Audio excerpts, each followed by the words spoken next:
I hope more marketing firms and digital firms get engaged in the prompt styling, voice creation, consistency of brand voice. These things are hard. And even for us who are trying to scale the business, it's not trivial to do these things. Welcome to This is Digital, a podcast brought to you by West Monroe. Join us as we talk to leading experts about bringing the digital mindset to your organization.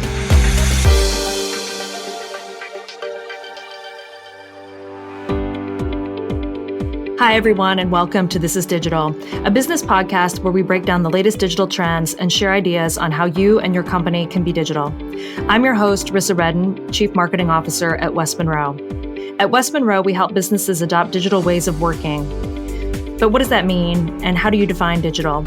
At its core, digital is a connected mindset and way of working across all aspects of your business.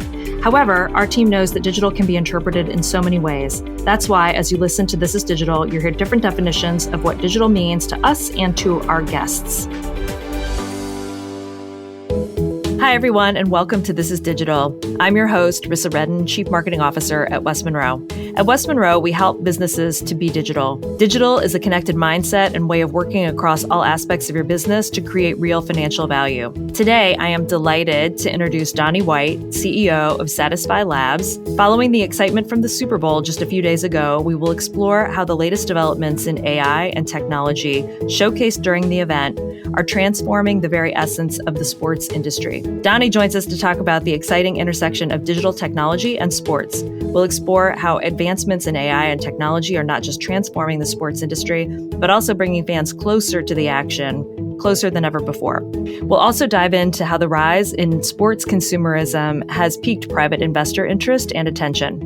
Donnie, I would love, first of all, welcome to This is Digital, and I would love to hear more about your background. What brings you to this moment? Thank you.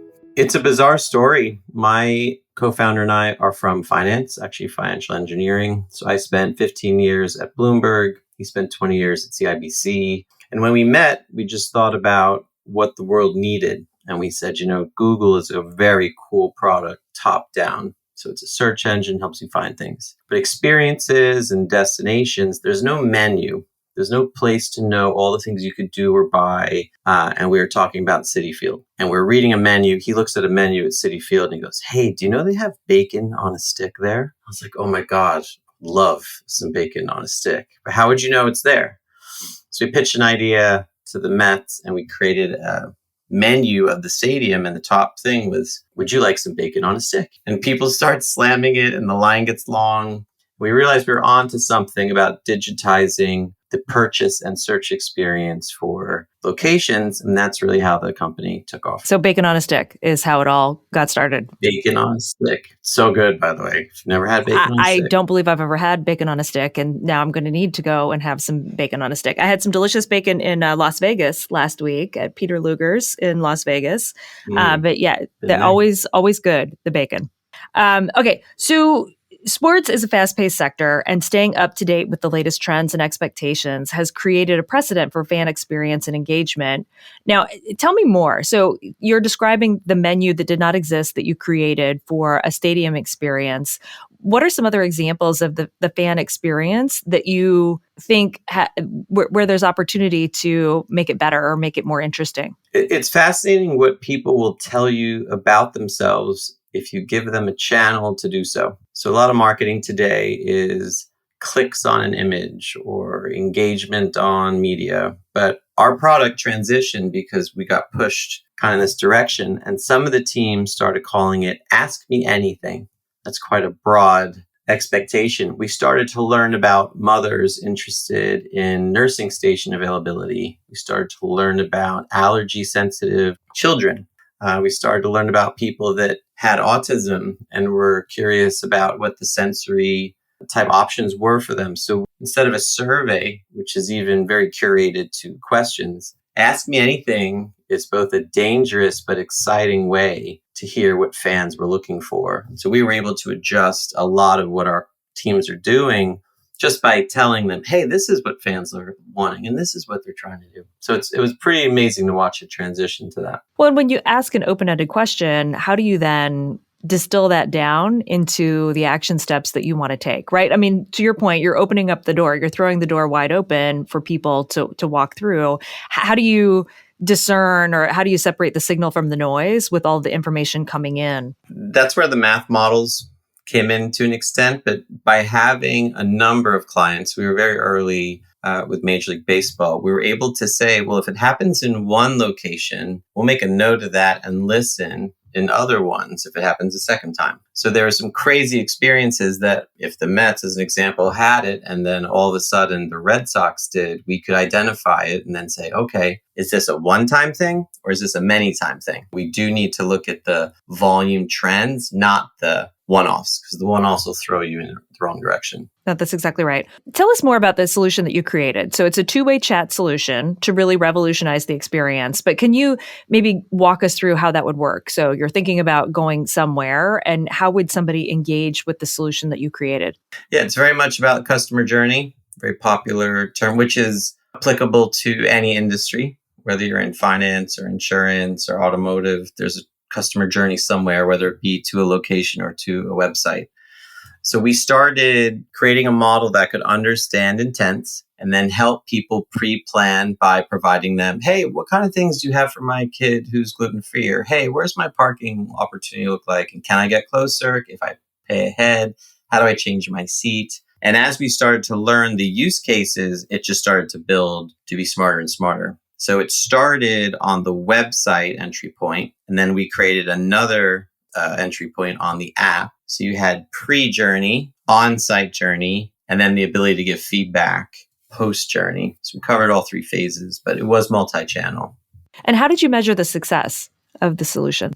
People are very, very forward with their view of how an AI or a human has helped them. So we do have CSAT capabilities, but we were constantly measuring, even with some human sample sizing, whether or not the answer was correct. Because what's true about our world, I'm sure you experienced this in marketing, is people rarely compliment you. They just go away. But they are usually very opportunistic to tell you when you are horrible at something. So we had triggers that could even tell the team, hey, here are the ones people didn't like, or here are the ones that scored correctly. Sometimes the teams themselves would go read the transcripts and then give us feedback if they thought it could have been handled better. So it's a three-way approach. And with the sports teams that have approached you, what prompts them to do that? Is it a specific need that they have, or curiosity about what you're up to? What brings them to you? I mean, we started with one team. Today we have 250 teams, and that's one of the industries we're in. We're in live entertainment and tourism. The real problem that we're solving and that other industries could think about is it's a workforce issue. So the reason we started in this industry, like I said, we're from finance. So we were looking at a problem to solve, not necessarily, I want to participate with this team. Especially when you have so many teams, who do you vote for? Like, it's impossible. So we said, hey, I want to create a personalized experience for a fan or someone attending a Taylor Swift concert. There's 40,000 of them. There are maybe 100 to 150 employees in the arena. How does that work? It's like a waiter who is waiting tables and has 10 tables.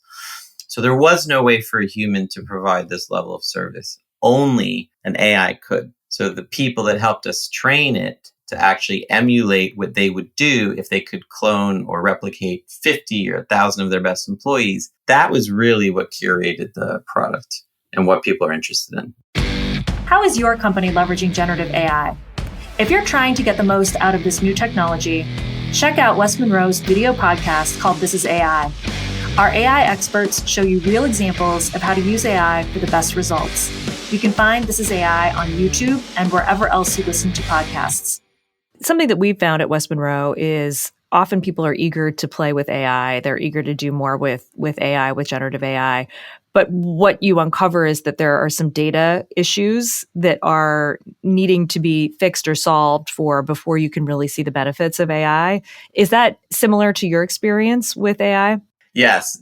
I explain AI like a hammer. I could build a house or I could smash my toe, but it's the same tool. Data, and if you're involved in that, credit to you because it's something that people aren't talking about enough. I'll give you a perfect example. We are working on a city.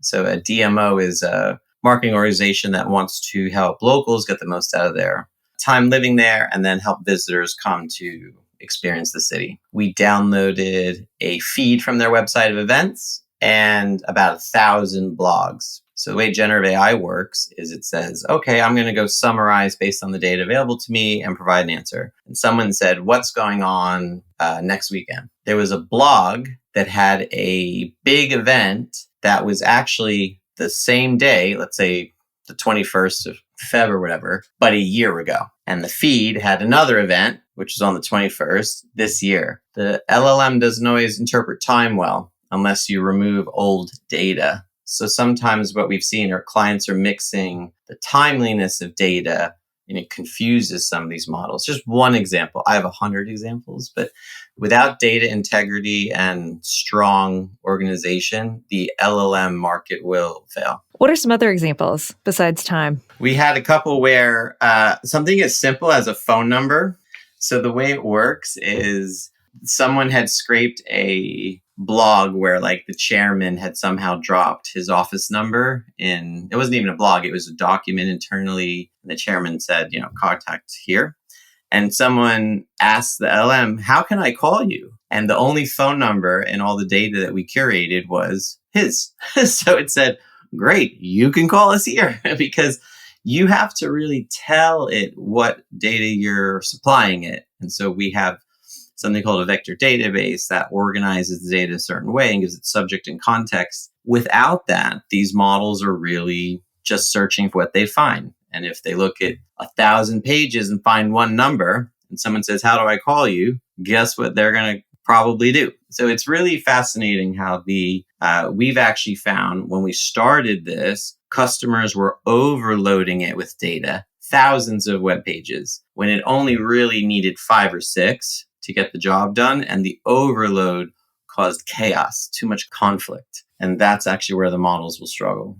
Well, and do you feel like that's common that people think more data is better? And Yes. Really it's the relevance or it's the context that it's really certain pieces of data that matter, not every piece of data. Yes. And sometimes your website and future websites will need to be organized and thought of and designed totally differently in both experiential and data organization. You're scraping a website that was used to be visually appealing, clickable, searchable. Well, generative AI is looking for short paragraphs of content almost. So you're just seeing, we're trying to force our current status quo into a very advanced technology and say, well, this is what I got.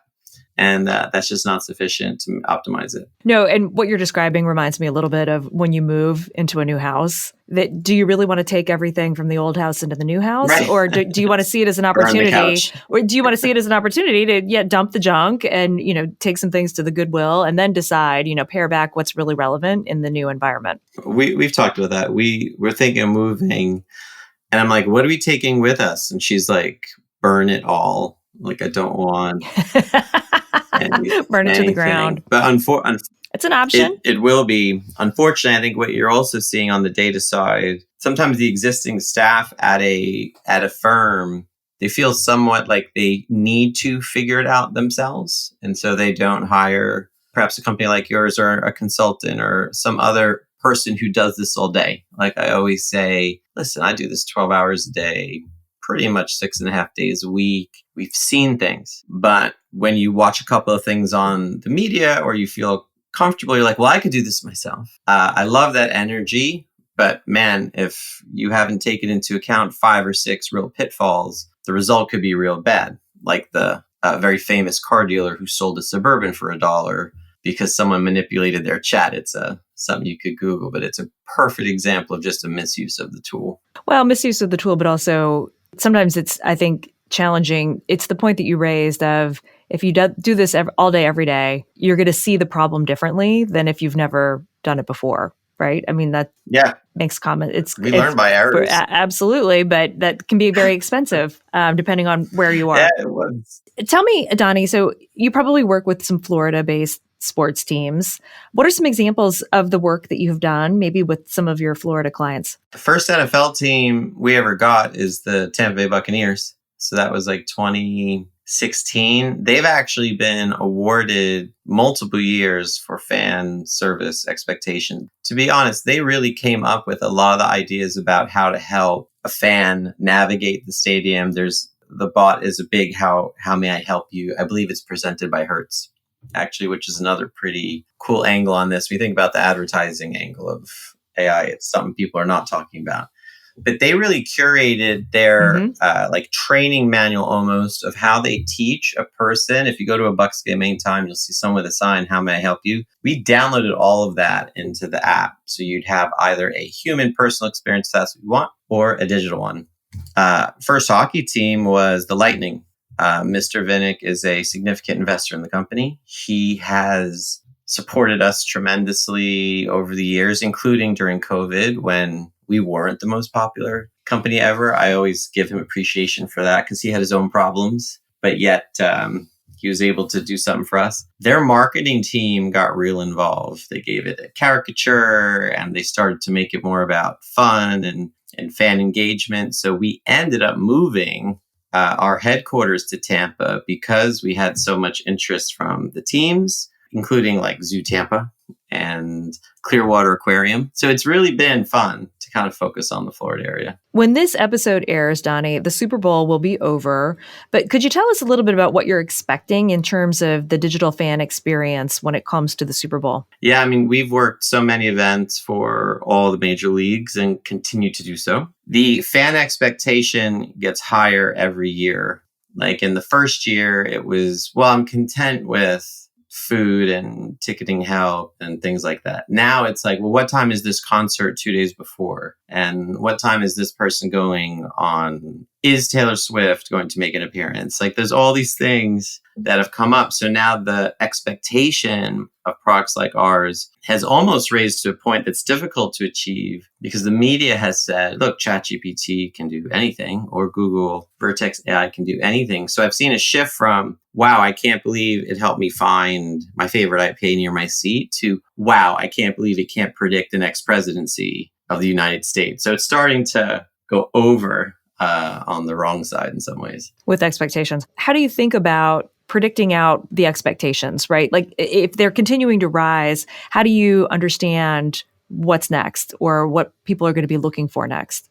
We are data people. So the thing you mentioned before is how do you spot the trend? We're very timely looking, like even in the last 15 to 30 days to say, well, is there something they're looking for that we haven't curated or haven't thought about? And so right now there's a heavy amount of interest that we see in transactions. Like people want to purchase this way. So we had a product for that years ago. Now we're bringing it back in a different form. But okay, so you really want to buy in a conversation. You don't just want to walk up to a ticket office or have a conversation with a person. So that's a lot of development this year, is taking all the things that we talk about and letting you purchase through that conversation. That's just the first thing. Content acquisition, like, hey, show me a video about this, is also hot. I know all the leagues right now are working on tagging their highlight data and tagging their content so it's retrievable. That's the other thing. AI doesn't do well if it doesn't have a way to pull the content or tagged information. So everyone is working on that because that is the next thing. Just show me this, and I don't want to go Google it or look for it any other way. Yeah, you reminded me a little bit of IMDb, of, those sort of aggregated sources of, I want to know more about this person, or I want to know more about the performance or the thing. And it's interesting to see how things start and then become more easily aggregated to meet that customer expectation. So I want to talk, Donnie, a little bit about that intersection of physical and digital. As we know, sports used to be only analog, only physical. When did they start to become digital? And could you talk to us a little bit about that evolution?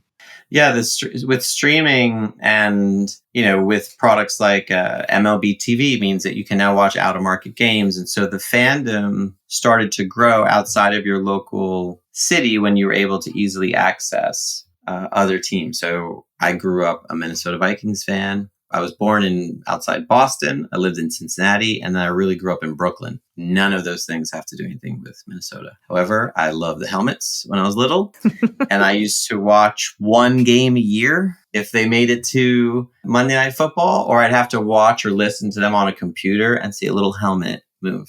So as access to both streaming content, YouTube curation, TikTok, like now the fandom can really traverse any localization. We've got the Premier League doing these NBC deals. Six Nations Rugby just did a huge thing on Netflix. Formula One on Netflix. NASCAR on Netflix. So I think the streaming services have done a fantastic job of breaking down fan barriers. But now the fans like, well, how do I connect more personally with those brands? And so now you have to say, well, what technology does that? Obviously, AI is a natural. So it's becoming the standard, not the luxury. Because now I'm, let's say, a Formula One fan. I'm dying to know what's going on at McLaren. But Instagram's just not enough. Like, I don't want to click on a picture. I want to have a conversation. So many companies will flood into the space that we're in over the next 3 years. We just hope to stay at the top. And with the fans and with the fandom that you were describing, what generational differences are you seeing? Are you seeing different generations behave differently? Are you seeing surprises with generations? Biggest surprise was when we did an analysis in live theater, specifically the Broadway market. There was a default bias that we were marketing towards like a millennial. And when they did the demographic study, like my parents were in there, which are in the, let's call them the boomers, I guess. So it's not as demographically narrow as you would think. But yes, like the up and coming Gen X, Gen Z, those are the most expected audience. Like they're almost too, I have 3 daughters, 3 teenagers. They're too lazy to go to a website and actually look for something. They love the fact that Snapchat has an AI assistant now that they can just ask it and it can respond. So you have one generation that almost won't do anything unless it's conversation.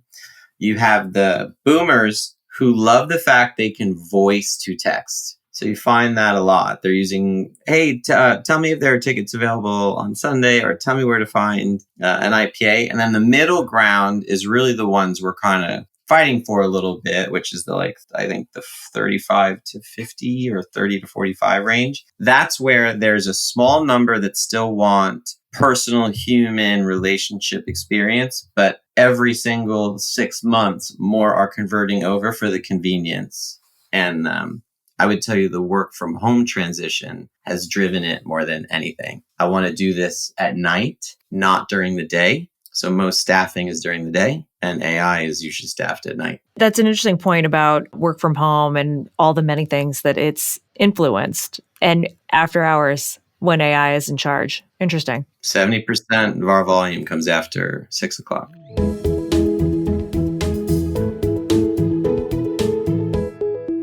So what are some of the challenges when navigating the physical and digital experience for a sporting event? Volume of things to discover. One thing, and maybe your firm can even help us with this. We would be happy to help. Thank you. Discovery is the hardest thing.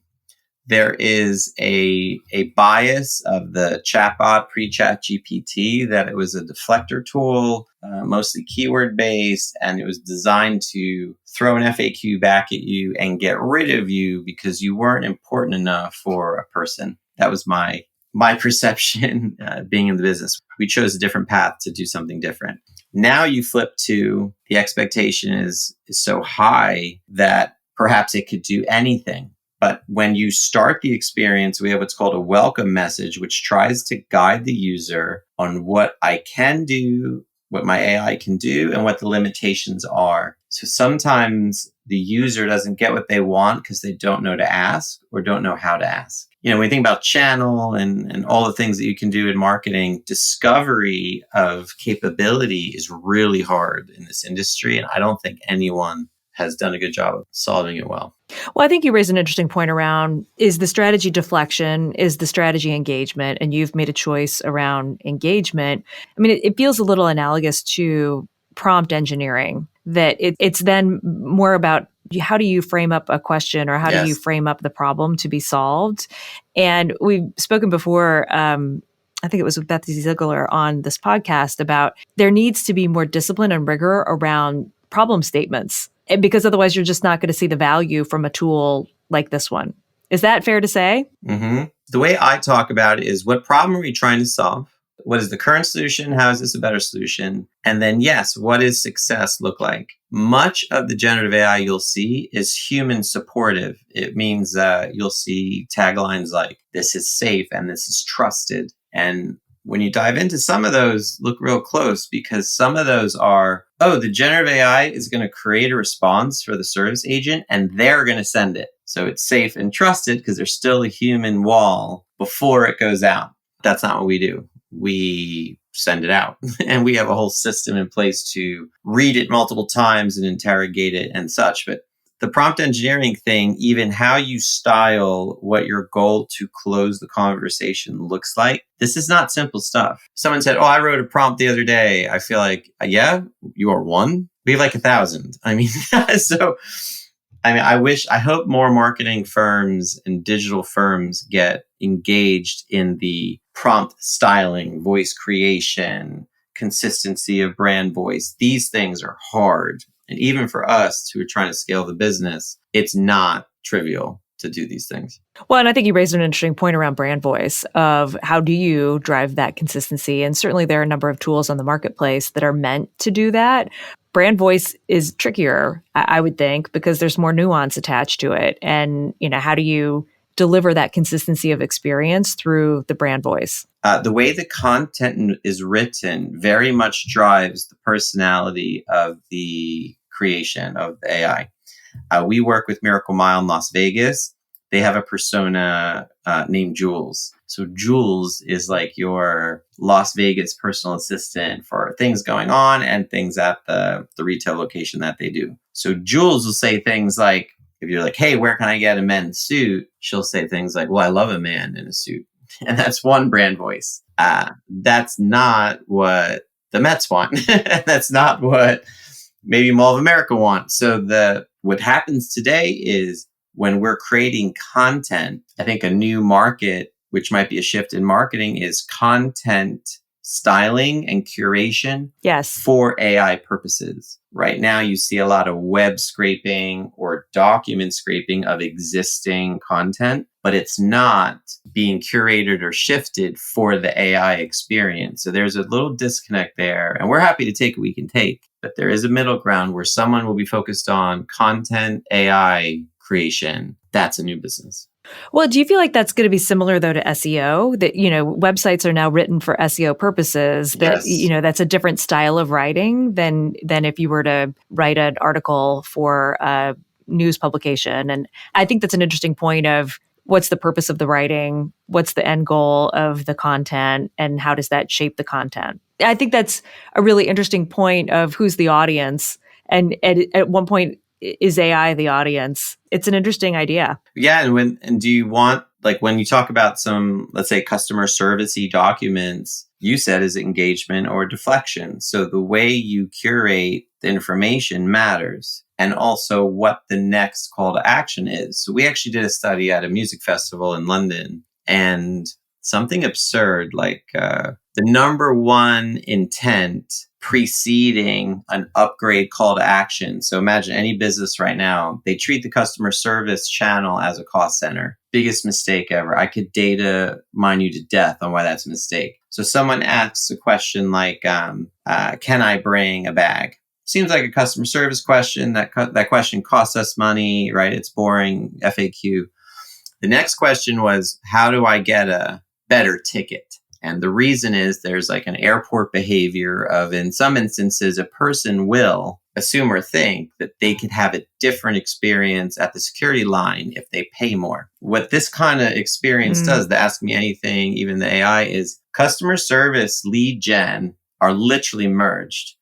And people that are asking about the bag, that's a buyer. That's a pre-planning buyer. Or even if they have a ticket and want to know how big the bag is, they're an existing buyer, but they're not treated that way. They're treated today as, let's get rid of them. So for any marketing person, I would show you leads like, the nursing station's a great one. Do you have ADA access is a great one. How close is the Uber? We all say, those are customer service questions. Yeah, what if I told you the next question was, how do I get a better ticket? Or can I park closer? Or how do I pay more to get food to my seat? That's the next question. So there's such a misunderstanding of how this data could be leveraged in a marketing world.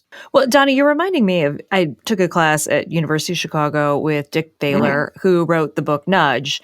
And there's a bit in there about choice architecture of how do you structure choices for people to make and how would that guide them. The study that's often cited in behavioral economics it was a Stanford study, as I recall, and it was jellies and jams at a grocery store. And it's this whole idea that if you put 10 out for people, they're not going to try any of them. But if you put 2, they're going to come right up and they're going to try both of them. But that idea of, how do you structure decision making or choices for people, and how do you do that in a way that is going to be helpful to them and to you as a business? First of all, choice. I've learned 2 things so far. Choice architecture. I wrote that down. You're good at your job. It's interesting. I think we spend so much time on, you said engagement, which is a term. Well, help is the first unsolicited engagement opportunity. If someone asks you for help, you can pretty much ask them anything. But hey, could you help me with this? Hey, West Monroe, could you help me with this? Yeah, sure. By the way, can I also tell you something? I'm listening. Like, you help me with this, and I'm listening to that. So I love this style of choice architecture where imagine you reset up your customer experience to find debits and credits. And maybe the credit is times you offer a helpful tool, and then in return, you're able to promote them to the next choice you want them to take. I don't see it in the market. Listen, I'm a banking customer. I have a business account, I have a personal account. In my business account, I have a lot of money. And when I call, I get treated like I've got $10 in my checking account at times. I mean, it's kind of fascinating. But if I said, hey, listen, I'm trying to get this, I had an issue with a check from Canada or something to be deposited. If she'd said to me, or if it was an AI and said, oh, by the way, did you know you could save X by opening a second account? I'm actually engaged in probably doing that. And so I just don't even see AI deployments today that aren't overly focused on one use case, that don't traverse the entire customer experience. That's one of the reasons we rebranded to a customer experience platform, because I found too many companies are pigeonholing themselves in this call center deflection support thing. Well, I think it's a great point around, is it a point to point? I ask a question and I get an answer, or is it relationship development? You want to develop a relationship, but that's going to be more complicated and difficult to achieve. But I think that that's what people seek. I had a person ask our AI out on a date recently, and it was because literally the only thing the AI did was the person was looking for a beer. They couldn't find one. And the AI told them, well, if you have this suite ticket, actually this suite has beer till, the 8th inning or whatever. They go, what are you doing after? Like, it was pretty hilarious. So there was a whole exchange because it was accurately helping them, and without identifying anything, it was like, hey, what are you doing later? So yes, relationship building can just be by providing a comprehensive experience that people aren't expecting. It doesn't exist digitally today.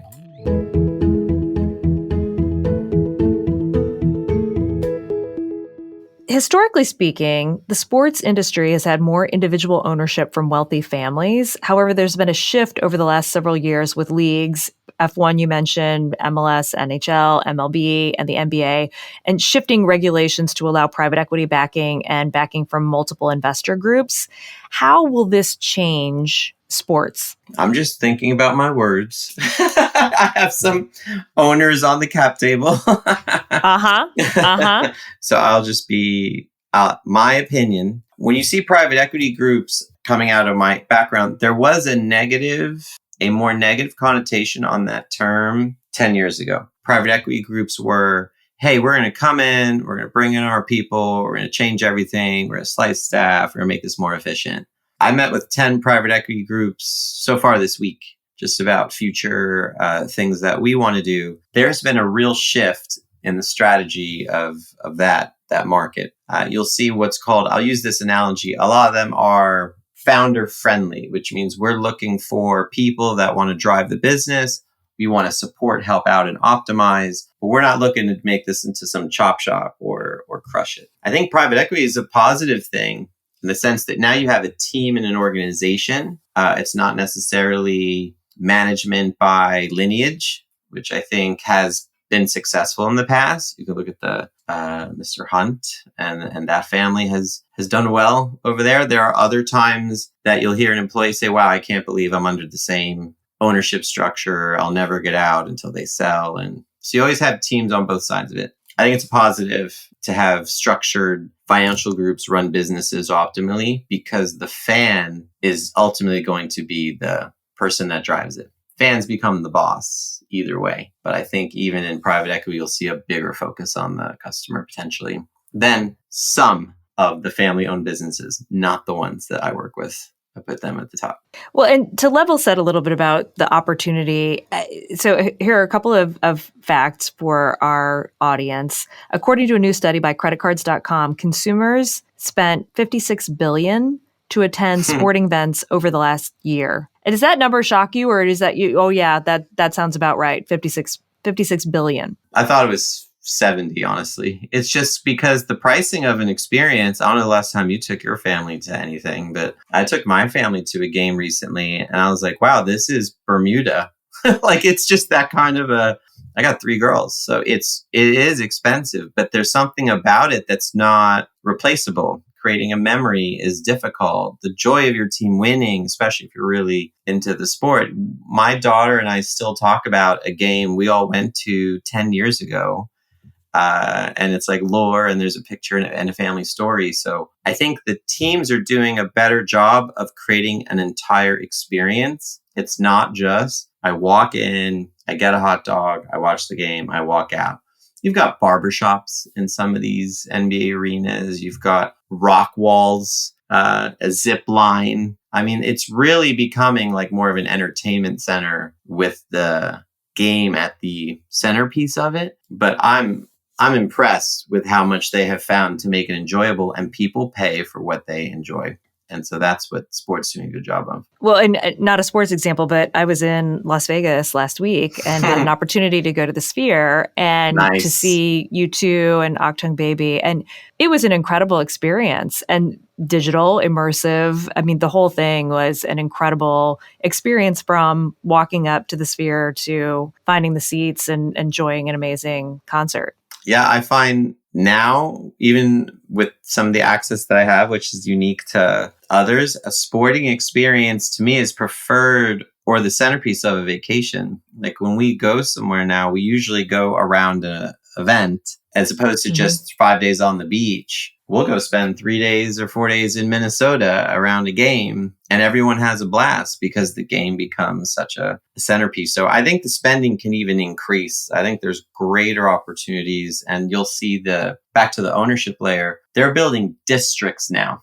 Like, go look at the Battery in Atlanta, or what's going on around SoFi with like the YouTube theater and stuff. So now it's not just the arena or the field or the stadium. There's all this stuff around it, bars, restaurants, shops. So the sports is going to become like mini small cities. The team just going to sit in the middle. No, that's interesting. I'm thinking of Wrigley Field here in Chicago, and a hotel that is now across the street from the stadium. And to your point, how many people are traveling to come in to a Cubs game or to a concert and at Wrigley? But then, does the number that I shared, the 56 billion, include airfare and hotel? Probably not, I would think. But I think there is greater magnitude, I suspect, than the 56 billion. Why do you think that there is so much interest from private investors, from private equity or venture capital? I mean, it could be the magnitude, it could be the TAM, right, that you've got. But are there any other factors that are attractive to your investors, or to investors that you're seeing? There's actually still a post-COVID,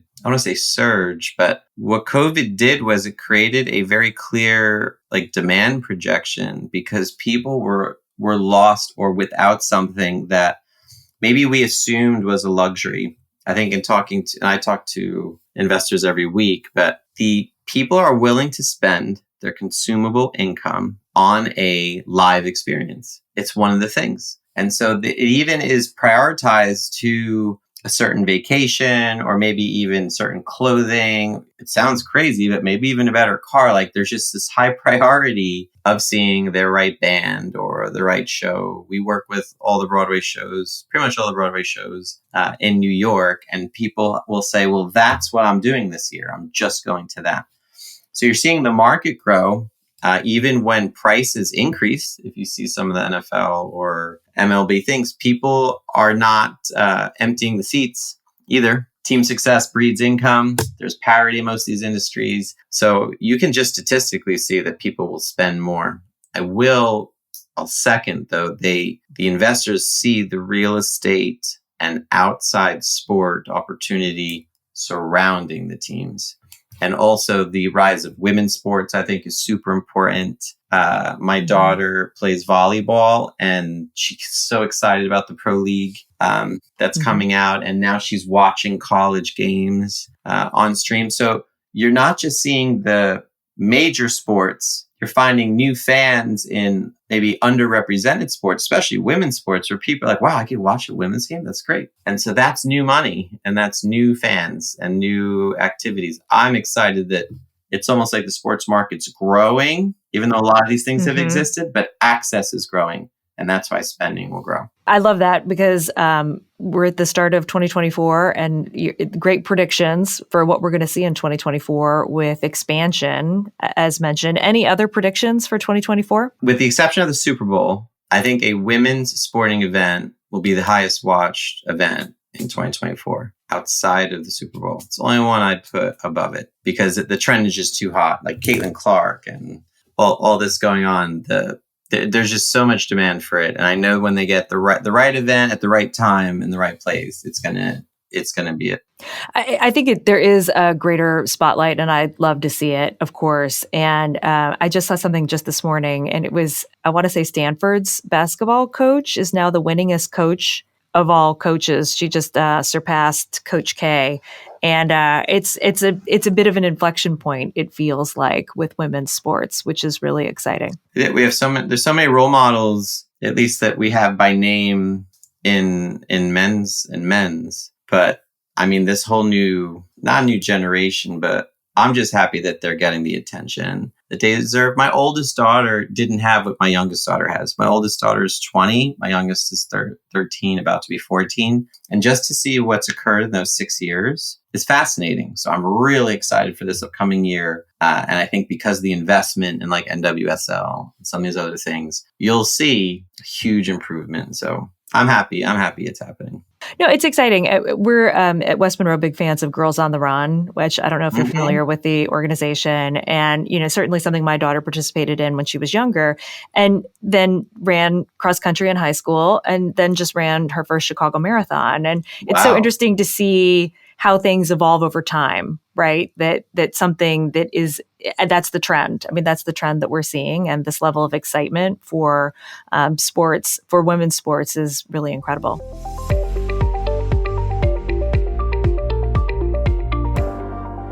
Well, I could talk to you all day, Donnie, but we are wrapping up now. And a question that we have for every guest on This is Digital is, what does digital mean to you? To me, digital is communication by a tangible and technical method that can be written, read, or heard. So communication and technical method, tangible, that could be read or heard, is digital to me. So it encompasses a lot of things, but I think that you could also say it's the opposite of analog, which is not as cool. But as I see the communication we're talking about, everything that we talk about in a digital land has a record, has a history. It could be measured. It could be judged. And that's why I love digital, because you can learn from it and you can adjust and plan new. Awesome. Is there a favorite technology that you have? Something that you cannot live without?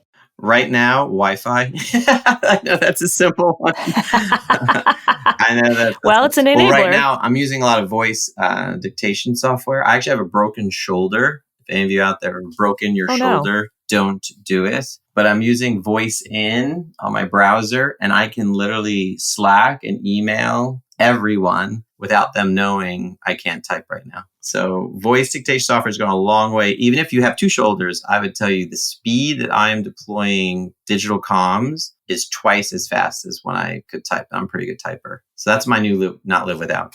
tech. That's interesting. And you probably won't go back to the way you did it before based on, I won't.